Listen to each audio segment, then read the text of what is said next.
గారికి 10 టీవీ ప్రేక్షకులకు. శ్రీనివాస్ గారు, మీరు అడిగినటువంటి ప్రశ్నకు సూటి సమాధానం ఏంటంటే, ఒకటి కాంగ్రెస్ పార్టీగా తమకు తాము డిసైడ్ అయ్యారు. రాహుల్ గాంధీ గారు సారీ అదే బిగ్ టీవీ.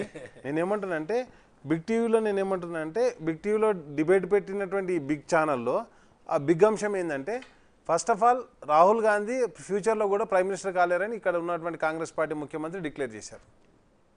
ఎందుకంటే పెద్దన్న అంటే ఇంకో 10 రోజులు అయితే ఎలక్షన్ కోడ్ వచ్చేస్తుంది. ఎలక్షన్ కోడ్ లోపల ఈ 10 రోజులలో పెద్దన్న పాత్ర ఏమని పోషించాలని చెప్పేసి మన ఇక్కడ ఉన్నటువంటి మా ముఖ్యమంత్రి గారు రేవంత్ రెడ్డి గారు కోరుకున్నారో మాకు అర్థం కాలేదు. నెంబర్ 1. నెంబర్ 2 వచ్చేసి నేను ఏమంటున్నా అంటే, 10 రోజుల్లో ఎలక్షన్ నోటిఫికేషన్ వస్తే ఎలక్షన్లు అప్పుడే ఏది పోటీ చేయాలి, ఎలక్షన్లు అప్పుడే రాజకీయం చేయాలి, తర్వాత చేయొద్దు అంటే ఎలక్షన్లు ఇప్పుడు లేవా? పార్లమెంట్ ఎలక్షన్లు మీ అన్ని పార్టీలు అభ్యర్థులను ప్రకటించుకుంటారు కదా, మీ పార్టీలో జైనింగ్లు వెళ్ళిపోవడాలు అవన్నీ జరుగుతున్నాయి కదా. మరి ఈ క్రమంలో ఎందుకు ఆయన పెద్దన్న అని పిలవాల్సి వచ్చింది? నెంబర్ 1. నెంబర్ 2, మొన్నటిదాకా మనుషుల్ని చంపుతూనే గుజరాత్లో అభివృద్ధి అని చెప్పేసి మాట్లాడినటువంటి ముఖ్యమంత్రి గారు ఈరోజు సడన్గా గుజరాత్ అభివృద్ధి ఏ విధంగా జరిగిందో ఆ విధంగా జరగాలని చెప్పేసి ఇక్కడ కోరుకోవడం. మరి నిన్నగాక మొన్ననే కదా మాట్లాడింది, మనుషులు చంపుతూనే గుజరాత్ అభివృద్ధి అని చెప్పేసి మాట్లాడింది.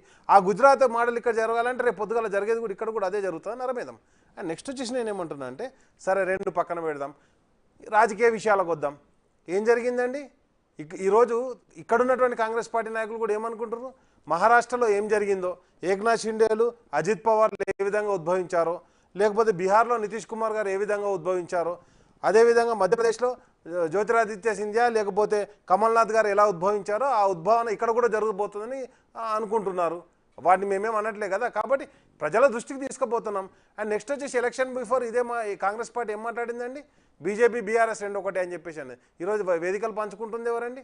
మేము ఏ రోజు, మీకు తెలుసు శ్రీనివాస్ గారు స్పష్టంగా సీనియర్ జర్నలిస్టు, 2020లో ఎప్పుడైతే ప్రధానమంత్రి గారు ఈ హైదరాబాద్కు రావడం జరిగిందో ఆ రోజు ముఖ్యమంత్రి గారు సభకు అటెండ్ అవుతా అంటే ఆయనను రిసీవ్ చేసుకుంటా అంటే వద్దని చెప్పారు.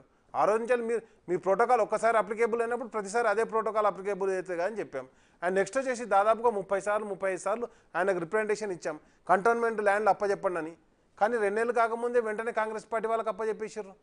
అంటే బీజేపీ పార్టీ కాంగ్రెస్ పార్టీ కలిసి ఎవరి మీద కుట్ర చేస్తున్నాయి? దానికి ఒక చిన్న ఎగ్జాంపుల్ చెప్తాను మీకు.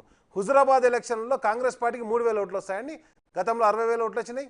అంటే కాంగ్రెస్ పార్టీ ఆ రోజు బీజేపీ పార్టీకి కాంగ్రెస్ పార్టీ సపోర్ట్ చేసింది. నల్గొండ ఎలక్షన్లో తీసుకుంటే బీజేపీ పార్టీకి డిపాజిట్ పోతుంది. అదేవిధంగా నేను ఏమంటున్నా, మునుగోడు ఎలక్షన్లో కూడా వాళ్ళకి సపోర్ట్ చేస్తారు, సాగర్ ఎలక్షన్లో సపోర్ట్ చేస్తారు. ఇంకా మునుగోడు ఎలక్షన్లో అయితే మరి దారుణం ఏంటంటే, ఈరోజు మంత్రిగా ఉన్నటువంటి వ్యక్తి ఆ రోజు ఆస్ట్రేలియా నుంచి వెళ్ళి బీజేపీ పార్టీకి ప్రచారం చేస్తారు.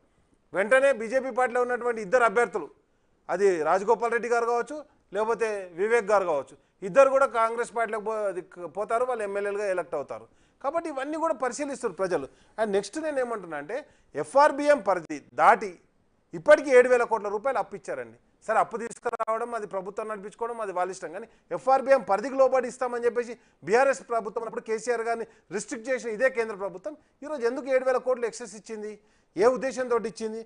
అది పోగా ఏదైతే రాహుల్ గాంధీ గారు ఆ రోజు మార్నింగ్ అదాని 2 అమ్మేటోళ్ళు గుజరాత్ వాళ్ళు 2 కొనేటోళ్ళు గుజరాత్ వాళ్ళు అని చెప్పిన తర్వాత అదే రోజు సాయంత్రం లేకపోతే అక్కడ ఏది ఫారిన్ పోయినప్పుడు వాళ్ళతో అదాని గారితో కలిసి ఎంఓయూ చేసుకుంటారు. అదాని కంపెనీ యాక్సెప్ట్ చేయని రాహుల్ గాంధీ చెప్తుంటే ఇక్కడ వెంటనే ముఖ్యమంత్రి గారు షేక్ హ్యాండ్ ఇచ్చుకున్నారు, కంపెనీలు వస్తున్నాయి, ఏ కంపెనీ అయితే మాకు అని చెప్పారు. నేనే అంటే రాహుల్ గాంధీ చెప్పింది తప్ప లేకపోతే ఇక్కడ ముఖ్యమంత్రి గారు చెప్పేది కరెక్టా? అండ్ నెక్స్ట్ వచ్చేసి నేనేమంటా, 10 days జస్ట్ 10 days ఉంది. ఈరోజు నేను ఒకటే అడుగుతున్నా బిగ్ టీవీ ద్వారా, ఏదైతే 10 days ఉంటేనే ఒకవేళ మోడీ గారు పెద్దన్న అయితే మరి నేను ముఖ్యమంత్రి చేసిన రాహుల్ గాంధీ ఏం కావాలి? చిన్న అన్న కావన్నా? అసలు అన్న కాకుండా పోవన్నా? ఏమవుతాడు మరి? కాబట్టి నేను ఒకటే అడుగుతున్నా, 10 రోజులలో కాంగ్రెస్ పార్టీకి బీజేపీతో ఏం అవసరం పడ్డది? ఈరోజు ముఖ్యమంత్రి గారికి ఏం అవసరం పడ్డది? అవసరం పడి ఎట్లా అన్నాయండు అదే అడుగుతున్నాం మేము. ప్రధానమంత్రి గారు కాదు అని చెప్పేసి మేము బీజేపీతో ఫస్ట్ నుంచి వ్యతిరేకిస్తాం, ఈ రోజు కూడా వ్యతిరేకిస్తాం. రైట్.